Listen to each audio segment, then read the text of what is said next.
Madame, mademoiselle, monsieur, bonjour et bienvenue dans cette web-série où nous poursuivons notre découverte de ce livre intitulé Molenbeek sur djihad, écrit par Christophe Lanfalussy et Jean-Pierre Martin. Bonjour. Bonjour. Dans les émissions précédentes, on découvre un petit peu le terrain, le terreau, etc. Mais je voudrais revenir parce que vous les avez mentionnés comme une autre fois déjà, ces prédicateurs. Qui sont-ils, ces prédicateurs qui ont pu, quelque part, endoctriner ces jeunes à partir et à devenir ce qu'ils sont devenus? Il y en a plusieurs types. Les premiers qui sont venus de Londres, ce qu'on appelait le Londonistan à l'époque, dans les années 90. Et Londres a vraiment été le centre d'un djihad, du djihad global, avec des sheikhs qui enseignaient et qui attiraient à Londres des jeunes venus d'autres pays, de France, de Belgique, des Pays-Bas, d'Allemagne. Ces prêcheurs sont venus ensuite à Molenbeek notamment, à la sortie des écoles, pour essayer d'attirer les jeunes et leur dire « vous ne vivez pas le vrai islam, il faut que vous vous convertissiez et que vous reveniez à l'islam, il faut aux filles, on disait, il faut vous rhabiller en gros ». Ça, c'est une première catégorie de prédicateurs qui sont venus prôner un islam salafiste très radical dans les années 90. Ensuite, il y a eu des recruteurs, des gens qui sont venus vraiment pour travailler pour ces groupes qui étaient en Syrie, les groupes liés à Al-Qaïda, notamment le Front al-Nosra, mais aussi, un peu plus tard, l'État islamique. Ces gens-là, c'était des gens beaucoup plus énigmatiques, qui attiraient les jeunes, mais les attiraient dans la rue, en les faisant venir dans des appartements de l'un ou de l'autre, en les tirant de l'influence des parents aussi.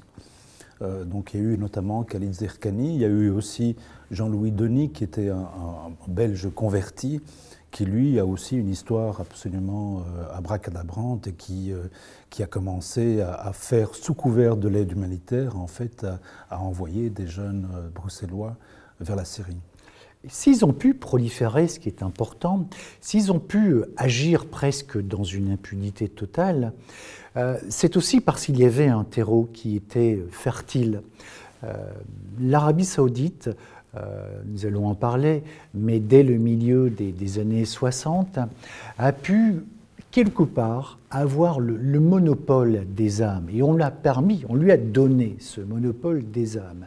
Ce qui veut dire que ces recruteurs qui étaient sinon formés par l'Arabie saoudite, en tout cas influencés par l'idéologie wahhabite, ont pu à leur tour semer ces petites graines. Ils n'ont pas été les seuls. Ils ont aussi été relayés par les frères musulmans. Et l'histoire est presque facétieuse si elle était tragique. Faut se souvenir que déjà le père de l'actuel président syrien, Bachar el-Assad, son père Hafez el-Assad, avait déjà martyrisé sa population. Et début des années 80, ils s'en étaient pris à cette confrérie des frères musulmans. Ceux qui n'avaient pas été assassinés ou emprisonnés ont fui. Et ils ont fui d'abord vers l'Allemagne, et de l'Allemagne, ils sont passés à Verviers, ils sont passés dans l'est de la Belgique, et puis ils sont venus s'établir à Molenbeek. On a donc eu cette double influence des frères musulmans qui, par la suite d'ailleurs, ont été eux-mêmes financés par l'Arabie saoudite et des wahhabites. Et donc ça a constitué un terreau qui permettait un embrigadement mental presque de toute la population, parce que cela voulait dire finalement que ces papas ou ces grands-pères qui venaient avec leur sac à dos spirituel, avec leurs croyances, ils ne pouvaient plus croire comme ils l'avaient fait par le passé, et que l'Arabie saoudite, à travers ses prédicateurs, ses recruteurs, ses frères musulmans, leur imposait la façon dont il fallait pratiquer l'islam, et qui n'était pas du tout le leur. Mais en même temps, il créait un environnement mental propice à ce qu'allait devenir le djihadisme à travers ces différentes générations. Mais j'imagine dans une autre religion, des prédicateurs, des recruteurs, etc. Vraisemblablement, le terreau ne serait pas là, les gens les regarderaient d'un air et se diraient vous venez avec quoi vous autres? Qu'est-ce qui fait que ces jeunes vont entendre le message de ces prédicateurs et le message de ces recruteurs? il y a cet environnement mental, cet embrigadement mental très fort, puisque l'Arabie saoudite impose d'une certaine façon sa conception de l'islam, son fondamentalisme wahhabite. Ça, c'est une chose, c'est l'environnement idéologique. Et puis, il y a l'environnement social qui joue un rôle, c'est que ces jeunes finissent par ne plus croire à l'avenir que nous leur promettons, puisque la situation économique se dégrade, qu'ils sont perçus comme, ils se perçoivent eux-mêmes pour des laissés pour compte de la société, qu'il y a au début des années 90, en France d'abord, dans les banlieues françaises, et puis chez nous aussi, compris à Forêt, puis à Molenbeek, des émeutes parce que cette jeunesse-là ne se sent pas reconnue. Donc il y a cette double influence. Christophe. Et il y a aussi le fait que dans des quartiers comme Molenbeek, il y a une culture de la rue, c'est-à-dire que ce sont des appartements ou des maisons très petites. Donc comme il n'y a pas de place dans la maison, ben les jeunes vont dans la rue. Et c'est là où ils nouent toutes les relations, et c'est là qu'ils sont pris en charge par certains recruteurs. Mais ces prédicateurs, ils parlent quelle langue? Parce est-ce qu'ils parlent l'arabe? Est-ce qu'ils parlent le français? Comment est-ce qu'ils ont pu se... Mais Zerkani, par exemple, était quelqu'un qui venait du Maroc, qui avait émigré vers l'âge de 7-8 ans, si je me souviens bien, en Europe, et puis qui a voyagé, qui a travaillé en Belgique, aux Pays-Bas, donc il parlait plusieurs langues. Il parlait le français, le néerlandais, et encore une troisième langue que j'oublie. Donc il y a des gens qui étaient... c'était des gens issus aussi de l'immigration, hein, qui ont été influencés par ce courant salafiste. Ce que je voudrais dire aussi, c'est que les parents ont aussi joué un rôle. C'est-à-dire que beaucoup de parents de djihadistes qui sont partis ont eu des parents, par exemple, qui étaient en divorcés, donc séparés. Donc il y a des pères absents, souvent. Et donc on sent qu'il y a eu une rupture aussi, une fragilité qui a été exploitée à ce moment-là par l'État islamique. Et en même temps, un manque d'accompagnement de l'État belge à travers ses différents responsables et surtout ses différentes responsabilités, parce qu'on n'a pas pris assez tôt le danger à la racine. Et on a laissé proliférer ces groupes, on s'en est pas réellement méfié, on a laissé aussi des situations sociales aller à volo. Molenbeek est un bon exemple où, en quelques années, on a assisté à une sorte d'estompement des normes. On a permis l'arrivée de travailleurs clandestins, sans accompagnement, sans prise en charge. On a laissé le non-contrôle des habitations. On a laissé des commerces s'installer sans réellement laisser contrôler par l'AFSCA, par exemple.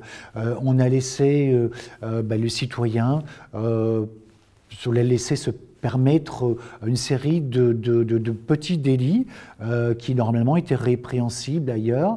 On a fermé les yeux parce qu'on s'est culpabilisé aussi, parce qu'on s'est dit mais pourquoi encore accabler cette population qui l'est déjà tellement? Et puis d'estompement de normes en estompement de normes, on est arrivé à cette solution qui au bout du compte est devenue incroyable avec les départs tels que nous les avons vécus il y a 3 ou 4 ans vers la Syrie et l'Irak. Le taux de chômage à Molenbeek est de 40% pour toute la population. Dans certains quartiers, dans certaines rues, il monte pour les jeunes jusqu'à 52%. Donc ça veut dire que la moitié des jeunes n'ont pas de travail. En même temps, il y a ces bandes qui font du trafic de drogue et qui engagent des jeunes et qui leur payent des salaires confortables. Ils peuvent se faire jusqu'à 2 000 € par mois. Alors on a d'une part cette culture du hashish, ces petits trafics qui rapportent de l'argent. Pas d'espoir d'avoir un travail aussi de l'autre côté. Eh bien voilà, c'est ça l'avenir du jeune, de certains jeunes, en tout cas au Molenbeek, parce qu'il y en a qui réussissent aussi très bien. Mais les prédicateurs dont on a parlé sont des prédicateurs qui eux-mêmes étaient soutenus par l'Arabie saoudite ou financièrement ou pas spécialement? Indirectement, il n'y a jamais de soutien qui est direct. Mais le soutien prend de multiples formes, et on le voit encore aujourd'hui, puisqu'il est question de davantage contrôler les nombreuses ASBL qui ont abrité soit des lieux de prière clandestins, soit des activités qui étaient répréhensibles, comme le trafic de hashish, par exemple. Il est extrêmement compliqué d'établir effectivement une filière et un historique de ces prédicateurs. Oui, parce que souvent on dit, voilà, c'est financé par l'Arabie Saoudite, c'est financé par le Qatar. En fait, ce n'est pas tout à fait ça. C'est souvent des gens, des individus très riches de ces monarchies du Golfe qui eux-mêmes financent des groupes ou financent des prédicateurs religieux. Et donc, l'Arabie Saoudite, par exemple, elle est elle-même victime de l'État islamique. Elle a eu des attentats de l'État islamique à ses frontières. Ben Laden, qui était un Saoudien, a perdu sa nationalité saoudienne quand il est parti au Pakistan et en Afghanistan. Donc, ces pays sont eux-mêmes quelque part victimes de ces mouvements extrémistes, de leurs ailes, tout en développant une idéologie très conservatrice qui est le salafisme ou le wahhabisme. On aura l'occasion encore d'y revenir dans un autre magazine. Nous arrivons déjà au terme de celui-ci. Merci d'être resté avec nous. À très bientôt.